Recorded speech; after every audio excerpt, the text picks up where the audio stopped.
Degree মাদ্রাসার আজকে আলিম পরীক্ষার্থীর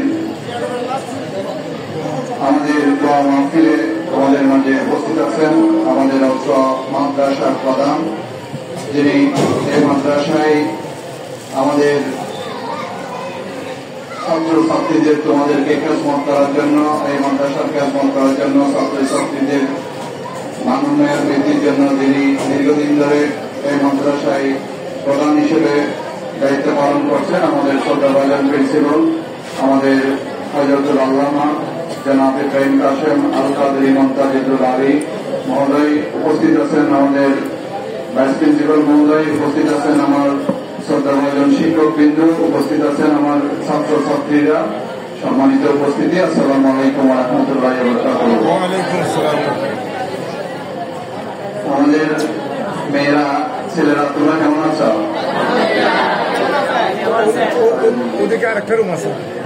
এইখানে আজকে আমাদের আবহাওয়াটা আমাদের অনুকূলে না, প্রতিকূলের মধ্যেও তোমরা কষ্ট করে এসেছো, যেহেতু তোমরা পরীক্ষা দেবে, তোমাদের দোয়া মাহফিল আজকে এখানে আয়োজন করা হয়েছে তোমাদের জন্য। তোমাদের আজকে ছাত্রছাত্রীদেরকে নিয়ে আজকে দোয়া মাহফিল। এখানে তোমাদের টিচাররা তোমাদেরকে অনেক কথা বলেছে, তোমরা মনোযোগ সহকারে তো শুনেছ না? তোমাদের 30 তারিখে পরীক্ষা না? 30 তারিখে পরীক্ষা। তোমরা ভালো করে পড়াশোনা যেগুলো করেছ সেগুলো একটু রিভাইজ দেবে। তোমাদের এতদিন যা পড়েছ সেই পড়াগুলো এই কয়েকদিন সময় আছে, আজকে হচ্ছে 11 তারিখ, তাহলে আরো বেশ কিছুদিন তোমাদের সময় আছে। তোমাদের এই ক্লাসগুলো, তোমাদের সাবজেক্ট কয়টা? 15টা। এই 15টা তোমাদের এই কয়দিনে ভাগ করে ফেলবে। ভাগ করে তোমাদের যতটুকু সময় পাও 15টা, এই আজকে 11 তারিখ, আজকে থেকে তোমাদের এই 15টা সাবজেক্ট ভাগ করে ফেলবে। ভাগ করে তোমাদের যতটুকু সময় পাও একটু রিভিশন দেবে, তোমরা একটু রিভাইজ দেবে, পড়াশোনাগুলো কিভাবে কি করছো না করছো সব একটু পড়াশোনাগুলো একটু রিভাইজ দেবে। এখন আমি আমার বক্তব্য আমি বেশিক্ষণ তোমাদের থেকে সময় নেব না, শুধু বলবো তোমরা দাখিল পাস করেছো, তোমরা এখন আলিম পরীক্ষার্থী। তোমাদের এইটার পরে হচ্ছে তোমরা ডিগ্রিতে যাবে। তোমাদের জীবনে এই ধাপে তোমরা হাঁটি পা করে অনেক দূর এগিয়ে গেছো। আমি আমার ছেলেদের, আমার মেয়েদের, তোমরা কথা বলো, আমি বলবো না, তোমরা বলো, আমি শুনবো। আর যদি একটু শোনো তাহলে আমি 2-3 মিনিট 5 মিনিটের মধ্যে আমি বক্তব্য শেষ করে দেবো। তোমরা বলবে না আমি বলবো? তাহলে একটু কষ্ট করে শোনো। আমি যে কথাগুলো বলছি সেগুলো হয়তো তোমাদের কাজে লাগতে পারে। আমি যে কথাগুলো বলছিলাম, আমাদের আজকে মেয়েরা, ছেলেরা, তোমরা অনেক কিছু জানো। তোমরা মাদ্রাসায় পড়ে, আমি যেমন আমার মতো যারা স্টুডেন্টরা আছে, আমরা যারা বাংলা ইংরেজি শিক্ষিত, যারা মাদ্রাসায় পড়ি নেই, আমরা কিন্তু তোমাদের থেকে অনেক কম জানি। তোমরা অনেক বেশি জানো। তোমরা একজন আমাদের হুজুররা তোমাদেরকে কষ্ট করে পড়িয়েছেন, তোমরা অনেক হাদিস জানো, অনেক কোরআন জানো, অনেক কিছু তোমরা জানো, যেগুলো তোমরা দিন ধর্মের বিষয়ে তোমরা অনেক কিছু জানো। একজন দাখিল স্টুডেন্ট, একজন আলিমের স্টুডেন্ট, কিন্তু সমাজে ওনারা চাইলে অনর্গল ইসলাম নিয়ে আলোচনা করতে পারবেন। তোমরা যেহেতু এই প্রাইমারি কনসেপ্টও তোমাদের ধারণা আছে, তো এইখান থেকে আমাদের ছেলেরা, তোমরা ইনশাআল্লাহ আমাদের হুজুরদের মতো হবে, কেউ আমাদের প্রিন্সিপাল মহোদয়ের মতো হবে, আরো অনেক বড় বড় আমাদের এখান থেকে প্রতিষ্ঠান থেকে হবে, সেটা আমরা চাচ্ছি। আজকে পৃথিবীর ইতিহাসে দেখো, আমাদের আজকে তোমরা দেখো আমাদের যারা মেয়েরা আছেন, আমাদের অনেক অবদান আমাদের ইসলাম ধর্মের ইতিহাসে। তো আমাদের মারা চাইলে অনেক কিছু পারে। আমাদের মেয়েরা যদি শিক্ষিত হয় তাহলে আমাদের নেশন এটা পাল্টে যাবে, জাতি পাল্টে যাবে। তো এই জন্য তোমাদের যে লেখাপড়াটা তোমরা করছো সেটা হচ্ছে যথাযথভাবে করছো।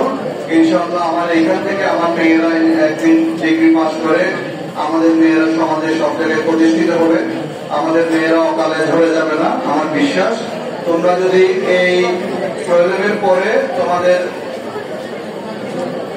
আলিমের পরে যদি তোমরা যদি তোমাদের ক্যারিয়ারটা একটু ধরতে পারো, হয়তো অনেকে আসবে বিয়ের জন্য প্রস্তাব আসবে, বাবা মা হয়তো বিয়ে দিতে চাইবে। আমাদের মেয়েরা স্বাভাবিক, আমাদের মা যখন মা জাতি তোমরা তোমাদের জন্য হয়তো বিয়ের প্রস্তাব আসবে। তো তোমরা 12 পরে তোমাদের আলিমের পরে তোমরা যদি লেখাপড়াটা চালিয়ে যেতে পারো, হয়তো দেখবে তোমাদের এখান থেকে অনেকে আমাদের মেয়েরা যদি লেখাপড়াটা চালিয়ে যেতে পারো, অনেকেই দেখবে জুডিশিয়ারিতে হয়তো চান্স পেয়েছ, হয়তো অনেকেই দেখবে তোমরা একজন অফিসার হয়েছ, বিভিন্ন ডিপার্টমেন্টে তোমাদের যাওয়ার সুযোগ আছে। তোমরা পন্থানশীল হয়ে তোমরা তোমাদের ক্যারিয়ার বিল্ড আপ করতে পারবে, সেটা হচ্ছে তোমাদের লক্ষ্যের উপর। তো আমি যে কথাটা বলতে চাচ্ছি, এটা হচ্ছে তোমাদের গুরুত্বপূর্ণ সময়।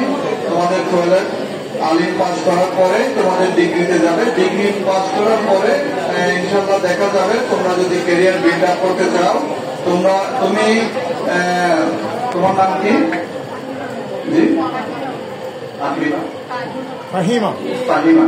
আমাদের ফাহিমা যদি চাই, হয়তো বলবে যে ও আমার ক্যারিয়ার আমি বিল্ড আপ করবো, ও বিল্ড আপ করতে পারবে।